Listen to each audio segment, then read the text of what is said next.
और जो एनिमल्स होती है ना, इनकी मूवमेंट्स भी सबकी अलग अलग होती है। Different animals have different types of movements. Animals can fly, कुछ फ्लाई करती हैं एनिमल्स, कुछ रन करती हैं, कुछ क्रॉल करती हैं, रेंग के चलती हैं, कुछ वॉक करती हैं लेग्स पर, ठीक है, कुछ होप करते हैं। होप का मतलब क्या होता है, जब कोई एनिमल एक ही फुट पे छलांग लगाए ना, उसको होप बोलते हैं। और कुछ एनिमल्स जंप करते हैं। जंप और होप में क्या फर्क है कि अगर कोई एनिमल एक ही फुट पे जंप करता है तो वो होप कहते हैं, उसके लिए यूज वर्ड होता है। और अगर वो 2 फीट पे करता है ना जंप, तो उसको जंप कहते हैं। And so on. They use different body parts for moving from one place to another. अलग अलग बॉडी पार्ट यूज करते हैं एनिमल्स मूव करने के लिए।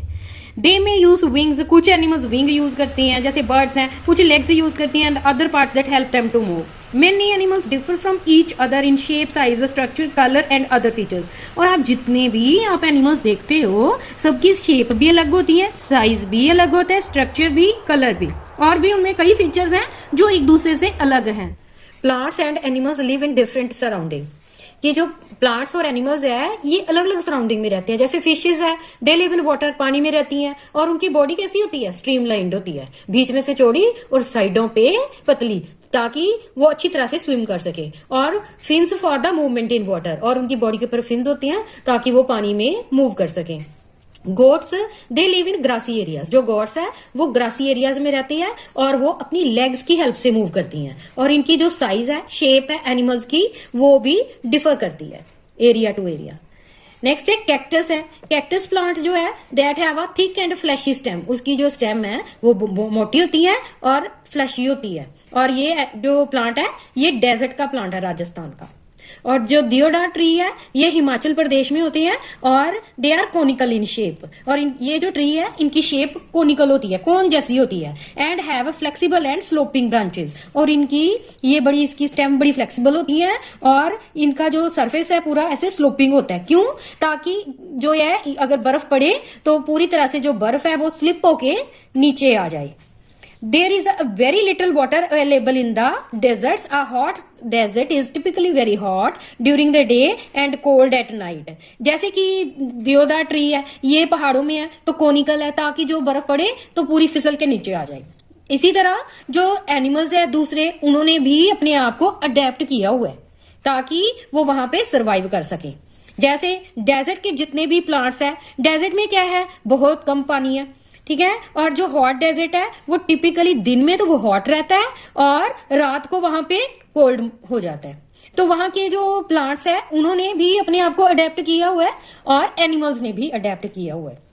The plants and animals in these areas can tolerate and survive both the hot conditions during the day and cold conditions at night. तो उन्होंने अपने शरीर में ऐसी चेंजेस उनकी आ जाती हैं अपने आप, ताकि वो वहां पे सरवाइव कर सकें। वहां के वो दिन की जो हॉट कंडीशंस हैं उसको भी टॉलरेट कर सकें, और जब रात को कोल्ड कंडीशंस हो तो उसको भी वो टॉलरेट कर सकें।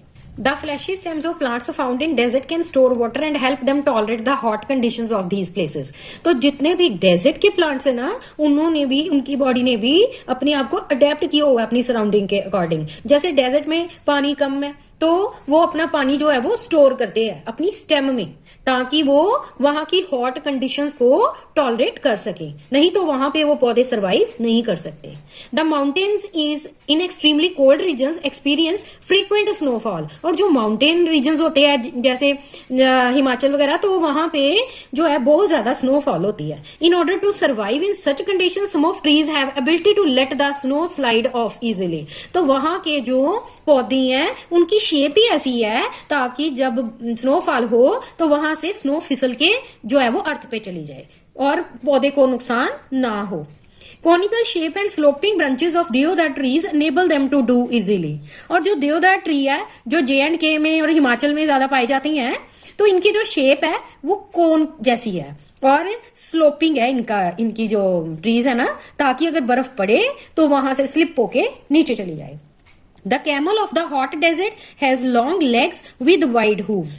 और जो कैमल है ये भी डेजर्ट का एनिमल है और उसने अपने आप को कैसे अडेप्ट किया हुआ है कि उसकी जो लेग्स हैं वो लॉन्ग है और जो उसके खुर हैं वो बहुत चौड़े हैं। और ये जो these help them to walk on sandy desert without sinking into the sand. ये जो वाइड हूव्स है ना, ये उनको चलने में मदद करती है सैंडी डेजर्ट में। ताकि उनके जो पैर है वो ज्यादा दूर तक धसे ना सैंड में।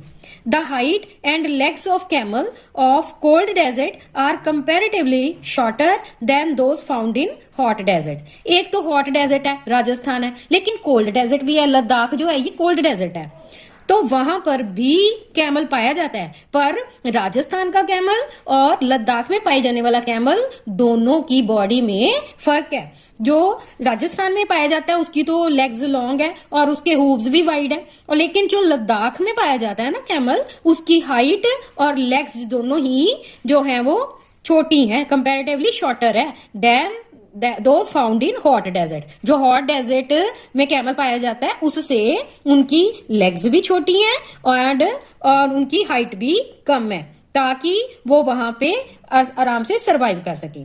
These short legs allows them to walk easily in mountainous regions. उनकी जो लेग्स है वहां पे छोटी हैं, उन्होंने अडेप्टेशन की हुई है उनकी, ताकि वो वहां पे माउंटेन्स रीजन में आसानी से वॉक कर सके। In the desert food it is not available easily. Desert में खाना आसानी से नहीं मिलता।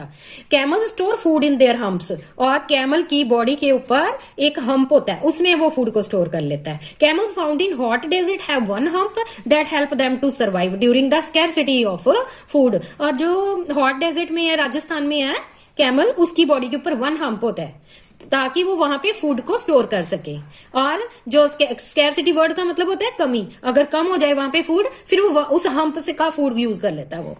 Camels found in cold regions they have 2 humps each. और जो राजस्थान का कैमल है उसमें तो एक ही हम्प है फूड स्टोरेज के लिए, लेकिन जो कैमल लद्दाख में पाया जाता है तो वहां जो कोल्ड रीजन का है उसमें 2 हम्प्स होते हैं। These 2 humps shrink in late winters. तो जैसे जैसे सर्दियां बिल्कुल खत्म होने वाली हो जाती है ना, तो उनके हम्प भी छोटे हो जाते हैं। Because there is not much food available in cold desert, क्योंकि सर्दियों में वहां पे फूड मिलता नहीं है कैमल को, तो वो फूड कहां से यूज करता है, इन हम्प में से यूज करता है वो, और उनका साइज धीरे धीरे कम होता जाता है। And they have to use food stored in their humps during that time, क्योंकि वो उस टाइम में वो हम्प वाला फूड यूज करते हैं। They grow long hair from head to neck, which help them to survive in cold winters of Ladakh। कि जो लद्दाख में पाए जाने वाला कैमल है ना, इसमें हेड से लेके नेक तक लंबे लंबे बाल होते हैं, ताकि वो इतने ठंडे मौसम में सरवाइव कर सके। जो बाल हैं उनको ठंड से बचाते हैं। The camel secrete small amount of urine, और जो कैमल्स है वो बहुत कम यूरिन करते हैं, और उनका जो डंग है जो वो गोबर करती है वो भी सूखा होता है, ड्राई होता है। And they do not sweat, और उनको पसीना भी जो नहीं आता, ताकि उनकी बॉडी से वाटर कम जो है वो बाहर निकले, क्योंकि डेजर्ट में पानी की क्या है, कमी है।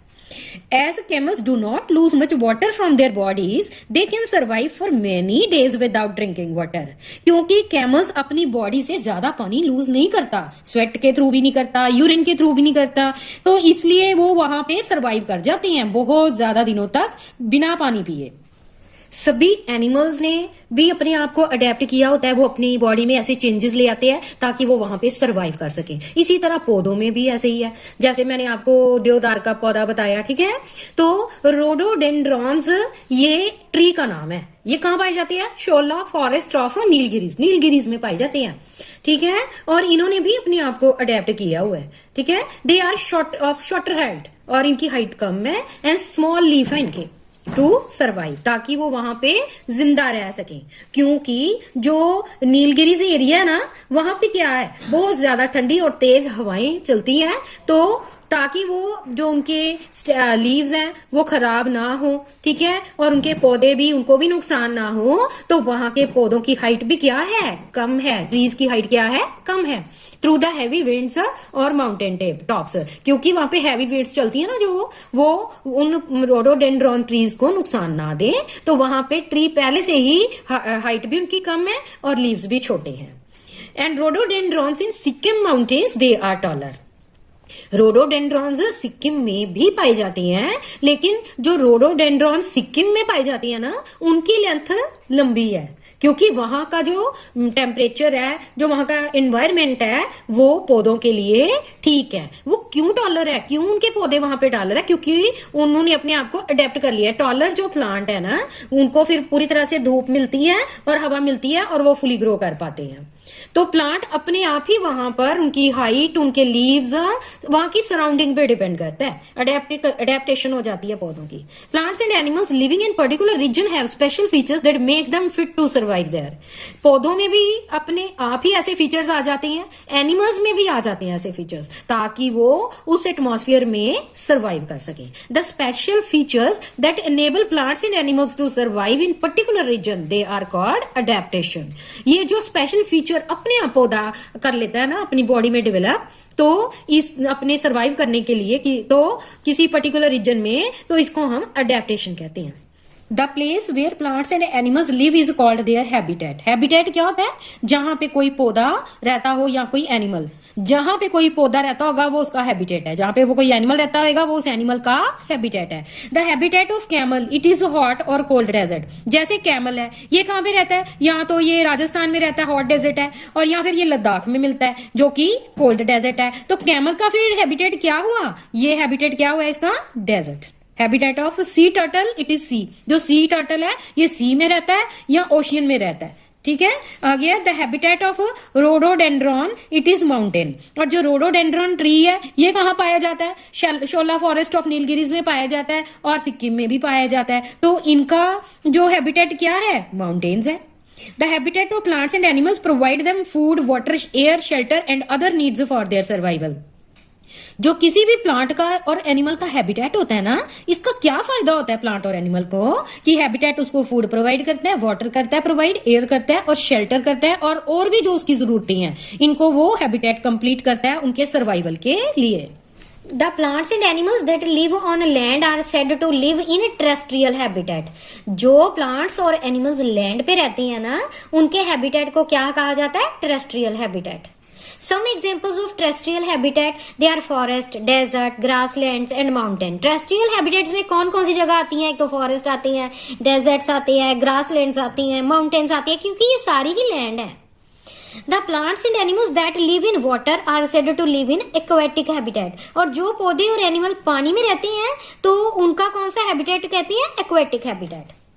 Some examples of aquatic habitats are ponds, lakes, rivers and oceans. कुछ एग्जाम्पल्स एक्वेटिक हैबिटेट की कौन सी है? पॉन्ड है, लेक है, रिवर्स है, ओशियंस है, क्योंकि ये सभी इन पे पानी होता है। Some animals such as frog can live in water as well as on land. Land के ऊपर भी जो फ्रॉग होता है ये पानी में भी रह लेता है और लैंड पे भी रह लेता है। जो ऐसा हैबिटेट है ना, उनको ऐसे एनिमल्स जो ऐसे हैबिटेट में रहती हैं, दोनों हैबिटेट्स में रह लेते हैं, पानी में भी रह लेती हैं, लैंड में भी रह लेती हैं, तो उनको एम्फीबियंस कहते हैं। फ्रॉग जो है ये एम्फीबियन है क्योंकि ये पानी में भी रहता है, लैंड में भी रहता है। और damage of habitats of plants and animals results in loss of their homes, food and other resources. अगर उनका हैबिटेट डैमेज हो जाए, खराब हो जाए, तो फिर क्या होगा? एनिमल्स वहां पे सर्वाइव ही नहीं कर पाएंगे, तो उनकी डेथ हो जाएगी। और फिर क्या होगा? उनका लॉस ऑफ होम होगा, फूड नहीं मिलेगा और रिसोर्सेज नहीं मिलेगी, और उसकी वजह से लॉस ऑफ डाइवर्सिटी हो जाएगी। लॉस ऑफ डाइवर्सिटी का मतलब कि वो एनिमल वहां पे जिंदा नहीं रहेंगे और डाइवर्सिटी कम हो जाएगी।